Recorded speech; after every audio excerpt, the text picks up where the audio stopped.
ৰাতিপুৱা যিহেতু মুনুৰ টিউচন আছে তো তাই সোনকালে উঠিলে আৰু গা পা ধুলে ধুই কৰি লৈ এতিয়া চাইকেলখন চাফা কৰি আছে দেখিছেনে মোক কৈছে চাফা কৰি দিয়া মই বোলো মই নকৰোঁ নিজৰ কাম নিজে কৰি লোৱা সদায় ল'ৰা ছোৱালীক নিজৰ কামটো নিজে কৰিবলৈ শিকাব লাগে সেই গতিকে বোলো কৰি লোৱা মই নকৰোঁ তাৰপিছতে এয়া চাইকেল মুচি আহিলে আৰু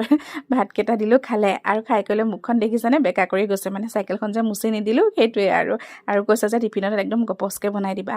তাৰপিছতে ধুনু উঠিলে আৰু ধুনৰ কাৰণে এয়া ভাত ৰেডি কৰি দিলোঁ তাৰপিছতো আৰু টিফিনটো আছেই বনাবলৈ কাৰণ কৈ থৈ গৈছে টিফিনটো গপচকৈ লাগে সেই গতিকে ইফালে এতিয়া আলু পৰাঠা বনাই আছোঁ এদিন খালে দুদিন খালে খাই লৈ এতিয়া পূৰা মুখত লাগি গৈছে যে তো টিফিনটো একেবাৰে বোলে আলু পৰঠাহে লাগে তো কথামতেই কাম এয়া টিফিন ৰেডি কৰি দিলোঁ আৰু যিহেতু দেৰিলৈকে থাকে তো